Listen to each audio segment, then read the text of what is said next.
बड़े पैमाने पर किसी ऐसे फौजी ऑपरेशन पर गौर नहीं किया जा रहा है जहां आबादी की नकल मकानी की जरूरत होगी। हुकूमत की ऑपरेशन अज़्म इस्तेहकाम पर वजाहत। इलामे में कहा, मुल्क के पायदार अमन और इस्तेहकाम के लिए ऐलान करदा ऑपरेशन अज़्म इस्तेहकाम को गलत समझा जा रहा है। कहा, अज़्म इस्तेहकाम पाकिस्तान में पायदार अमन और इस्तेहकाम के लिए एक कसीर जहती मुख्तलिफ सिक्योरिटी दारों के ताउन और पूरे रियासती निज़ाम का मजमूई कौमी विजन है। इसका मकसद नजरसानी शुदा कौमी एक्शन प्लान के जारी नफाज में एक नई रूह और जज्बा पैदा करना है।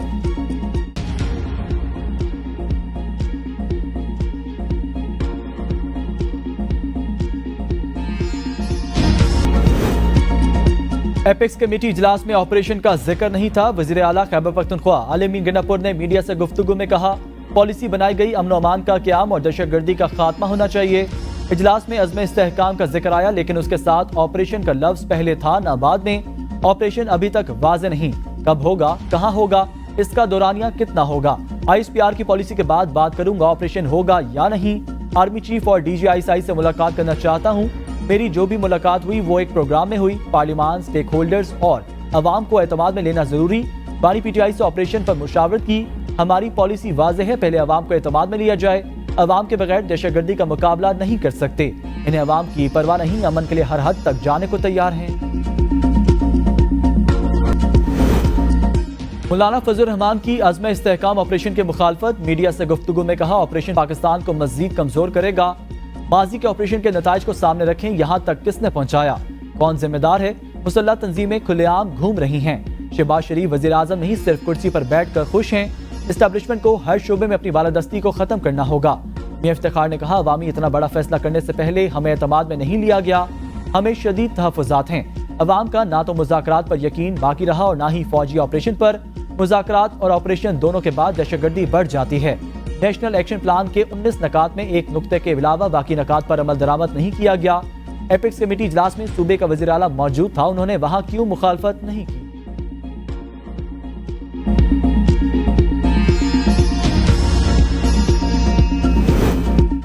वक्त आ गया है मुल्क आइन के मुताबिक ही चले। अगर असम्बली में आजाद अरकान की तादाद 90% हो तो भी मखसूस नशिस्तें 10% अरकान रखने वाली सियासी जमात को ही मिलेंगी। चीफ जस्टिस के मखसूस नशिस्तों के केस में रिमार्क्स, आइन की धज्जियां ना उड़ाएं।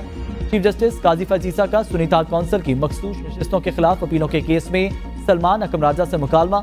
रिमार्क्स में कहा, आप मुतासरा जमात नहीं, 86 लोगों की बात ना करें। आप एक दरख्वास्त गुजार हैं, 86 नहीं। PTI ने दूसरी जमात में शामिल होकर खुदकुशी क्यों की। आजाद उम्मीदवार PTI में शामिल क्यों नहीं हुए। आप कह सकते थे PTI में शामिल हो रहे हैं, कहानी खत्म हो जाती। मेरे हिसाब से आपका केस अच्छा होता। जस्टिस मियां मोहम्मद अली मजहर ने कहा, अगर ऐसा है तो फिर वो उम्मीदवार PTI में ही रहते और मखसूस नशिस्तें मांगते। जस्टिस आयशा मलिक ने कहा, देखना होगा आजाद उम्मीदवार का किसी जमात से मुंसलिक होना जरूरी है या नहीं। जस्टिस याहिया अफरीदी ने कहा, लोगों ने वोट PTI को दिया था, क्या वोटर्स को पता था आप सुन्नी इत्तेहाद कौंसिल में जाएंगे। जस्टिस अमीनुद्दीन खान ने कहा, रिमार्क्स दिए, तमाम उम्मीदवार PTI के थे, हकायक मुनाफी है। पाकिस्तान तहरीक इंसाफ नजरियाती के सर्टिफिकेट जमा करवा कर वापस क्यों लिए गए। जस्टिस जमाल मंदुखेल ने रिमार्क्स में कहा, जिन्होंने इलेक्शन लड़ने की जहमत ही नहीं की उन्हें क्यों मखसूस नशिस्तें दी जाएं। जस्टिस अथर नरा ने कहा, आप हमसे ऐसी चीज पर मोहर लगवाना चाहते हैं जो मुस्तकबिल में सियासी इंजीनियरिंग का रास्ता खोले। जस्टिस नईम अख्तर ने कहा, सुन्नी इत्तेहाद कौंसिल का चेयरमैन भी बतौर आजाद उम्मीदवार ही सियासी जमात ज्वाइन कर रहा है। वकील सलमान अकरम राजा के दलाइल मुकम्मल, हम तीसरा दिन नहीं देंगे। हामिद रजा के कागजात नामजदगी साथ ले आए। सुप्रीम कोर्ट की इलेक्शन कमीशन वकील को हिदायत। चीफ जस्टिस ने कहा, आपकी मर्जी है हामिद को। नवाज शरीफ की पार्टी की सीनियर क़यादत को सियासी इस्तेहकाम के लिए किरदार अदा करने की हिदायत। सदर मुस्लिम लीग नून नवाज शरीफ की ज़ेर सदारत पार्टी के मरकजी सेक्रेटेरिएट मॉडल टाउन लाहौर में इजलास। माशी तरक्की के रोड मैप को हासिल करने के लिए मिलकर काम करें। नवाज शरीफ की पार्टी रहनुमाओं को हिदायत। इजलास में राना सनाउल्लाह की PP मुज़ाकरात। दहशतगर्दी के खिलाफ शुरू किए गए ऑपरेशन पर ब्रीफिंग। इजलास में अवैस लगारी, ख्वाजा साद रफीक, परवेज रशीद, इरफान सदीकी समेत अहम रहनुमाओं की शिरकत।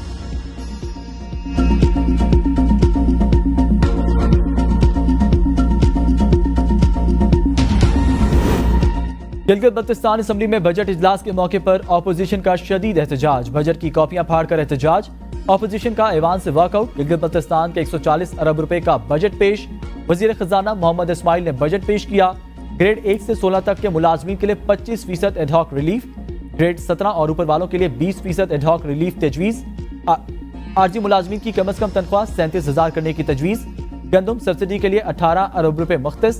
तरक्याती बजट के लिए मजमूई तौर पर 34 अरब से जायद रकम मुख्तस। बजट खसारा 10 अरब रुपए। अस्पतालों में मुफ्त अदवायात फराहमी के लिए 40 करोड़। मरीजों की खुराक के लिए 10 करोड़ रुपए मुख्तस। डॉक्टरों और साजा की किल्लत दूर करने के लिए 25 करोड़ रुपए मुख्तस। आइंदा साल मकामी महसूलात का हदफ 6 अरब 40 करोड़ मुकर्रर। गाड़ियों की खरीदारी पर मुकम्मल पाबंदी आयद। रियासती अवामी मफाद के अलावा तमाम गैर मुल्की दौरों पर पाबंदी आयद।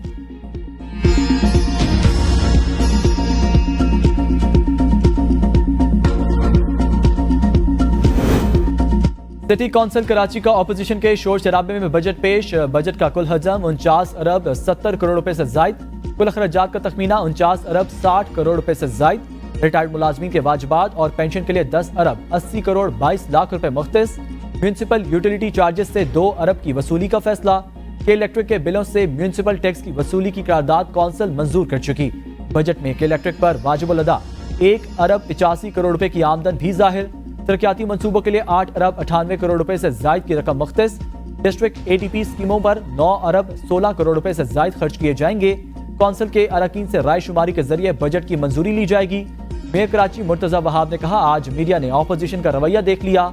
हम जमहूरी सोच पर यकीन रखते हैं। इसी सिटी कौंसिल अरकान को 2005 में बाकायदा मारा गया था।